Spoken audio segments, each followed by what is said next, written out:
अट्टाट्टहासं शिवं शिवरूपमेवं कालीकरालवदनं शंसानभूपम् नित्यं वदान्य भवतीं भवभूतपूर्वं काली कपालिकरलां परवां परंसम्। इस श्लोक में भगवती महाकाली के विशिष्ट स्वरूप को चित्रित किया है और वास्तव में महाकाली का स्वरूप अपने आप में ही विचित्र है, मगर जीवन की आधारभूत अधिष्ठात्री देवी है, जीवन की प्राण चेतना है, समस्त संसार को नियमन और संचलन करने वाली प्रमुख महाविद्या और महादेवी है। इसलिए त्रिगुणात्मक स्वरूप में भगवती महाकाली को सर्व प्रमुख स्थान दिया है। यही नहीं, अपितु 10 महाविद्याओं में भी भगवती काली का चिंतन ऋषियों ने सबसे पहले किया है। इस श्लोक में भगवती महाकाली के बारे में कुछ नवीन तथ्य स्पष्ट किए हैं।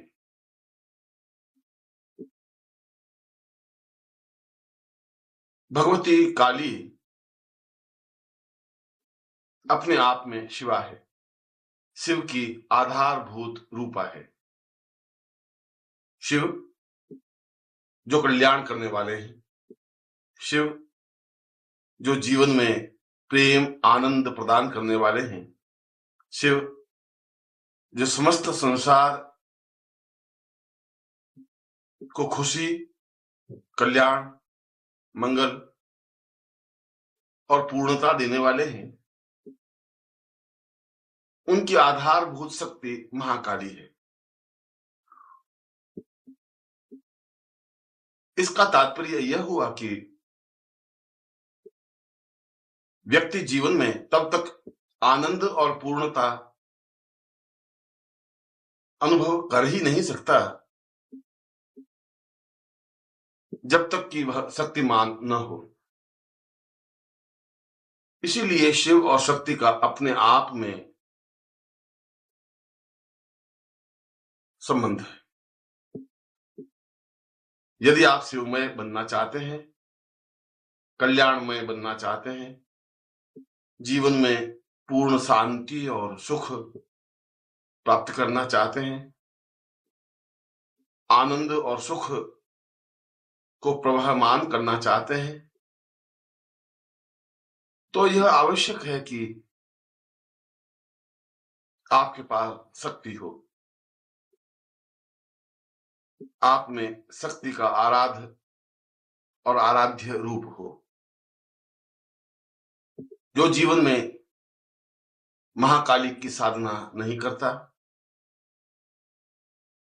वह जीवन में निर्भय और निष्कंटक हो ही नहीं सकता। और जब तक भय है, डर है, तब तक जीवन में सुख और शांति कैसे प्राप्त हो सकती है? यह तो जीवन बाधाओं, कष्टों, पीड़ाओं से भरा हुआ है। पग पग पर शत्रु हैं, परेशानियां हैं, बाधाएं हैं, अड़चने हैं, दुर्घटनाएं हैं और मृत्यु का भय है। इनसे निजात कैसे पाई जा सकती है? इनसे छुटकारा कैसे पाया जा सकता है? प्रयत्न करने से तो यह संभव नहीं है। कौन चाहता है कि उसके जीवन में परेशानी हो? कौन चाहता है कि उसके जीवन में भय हो? कौन चाहता है कि वह तनावग्रस्त हो? फिर भी मनुष्य के जीवन में तनाव, चिंताएं, परेशानियां होती ही हैं और व्यक्ति के परिश्रम से, व्यक्ति के प्रयत्न से इन तनावों से छुटकारा नहीं मिल सकता। इनसे छुटकारा तो भगवती महाकाली की साधना से ही संभव है। यों तो त्रिगुणात्मक स्वरूप में महालक्ष्मी और महासरस्वती को भी प्रमुख स्थान दिया है, परंतु ऋषियों ने कहा है कि केवल महाकाली की साधना करने से भी जीवन में पूर्णता, जीवन में सौभाग्य, सुख, शांति, आनंद, लक्ष्मी, सरस्वती, स्मरण शक्ति, मेधा और पूर्णता आ सकती है। महाकाली का स्वरूप भले ही भयानक और डरावना हो, काला, लंबा चौड़ा शरीर, 10 हाथों में विविध आयुध और अस्त्र शस्त्र लिए हुए, गले में नरमुंडों की माला पहने हुए, पीठ पीछे लंबे लहराते हुए बाल, बड़ी बड़ी आंखें और मुंह के बाहर निकली हुई लाल लाल जिह्वा, सब कुछ अपने आप में डरावना सा प्रतीत होता है।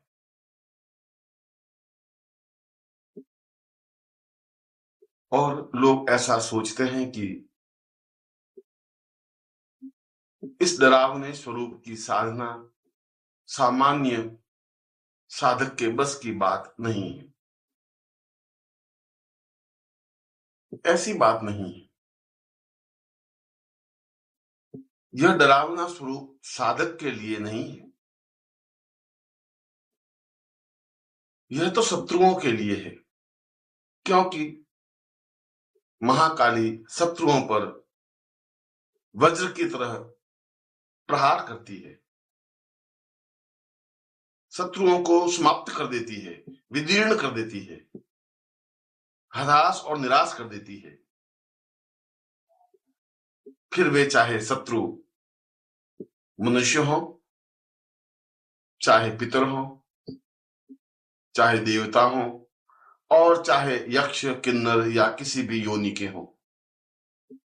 जहां महाकाली है, वहां अन्य किसी का बस नहीं चल सकता। इसीलिए तो जीवन में महाकाली को प्रधान और प्रमुख स्थान दिया है, क्योंकि महाकाली साधना से ही तो जीवन निष्कंटक और निश्चिंत हो सकता है। महाकाली साधना से ही तो जीवन में पूर्णता और आनंद की अनुभूति हो सकती है। महाकाली साधना से ही तो जीवन के अभावों और बाधाओं को समाप्त किया जा सकता है।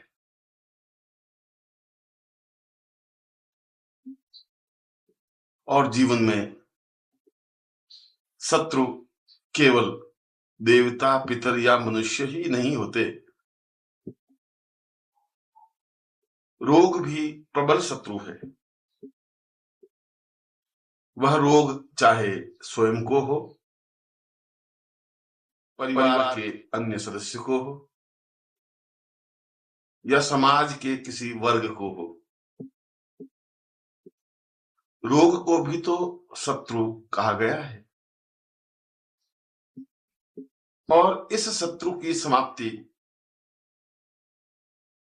रोगों से पूर्ण छुटकारा भी महाकाली साधना से ही संभव है।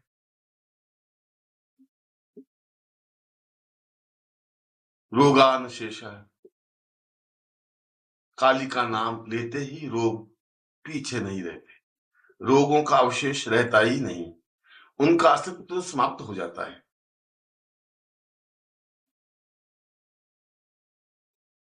आर्थिक अभाव, अपने आप में प्रबल शत्रु है, क्योंकि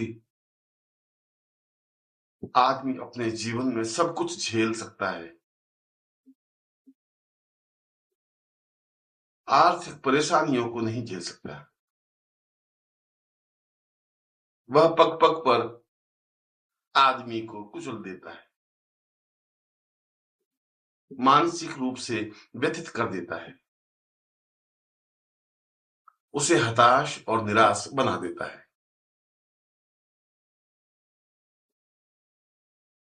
व्यापार नहीं चल रहा हो या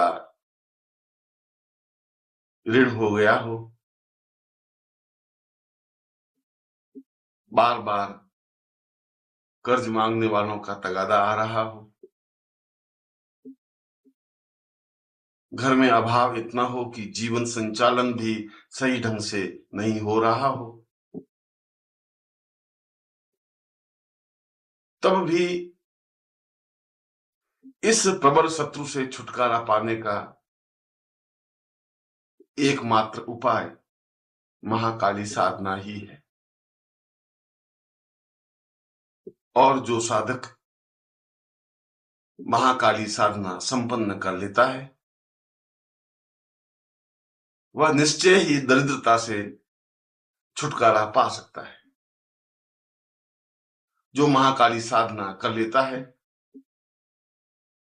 वह आर्थिक अभावों से मुक्ति पा सकता है। जो महाकाली साधना संपन्न कर लेता है,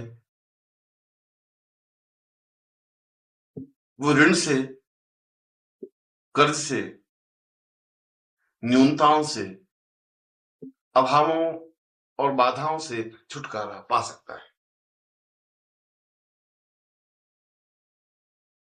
और फिर मानव का प्रतिशोध, जलन, ईर्ष्या, घात, प्रतिघात, ये भी तो शत्रु हैं, जिसकी वजह से मुकदमे हो रहे हैं, वाद विवाद हो रहे हैं, लाठियां चल रही हैं, बंदूक की गोलियों से मानव का संहार किया जा रहा है। यह सब ईर्ष्या,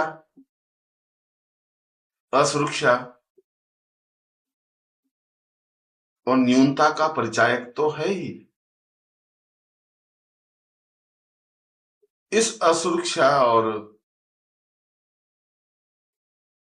दुर्भाग्य से छुटकारा भी महाकाली साधना से ही संभव है। चाहे हमने किसी पर मुकदमा दायर कर रखा हो या किसी ने हम पर मुकदमा किया हो। नमस्कार। अगर आप सद्गुरुदेव डॉक्टर नारायण दत्त श्रीमाली जी के दीक्षित हैं या फिर आपके पास उनसे जुड़े हुए कोई भी अनुभव है, तो नीचे दिए गए हुए नंबर पर वीरल पटेल जी को मैसेज कीजिए या फिर फ़ोन कॉल कीजिए और अपने अनुभव ज़रूर शेयर कीजिए। डॉक्टर नारायण दत्त श्रीमाली जी की आत्मकथा का संकलन करने में मदद करें। धन्यवाद।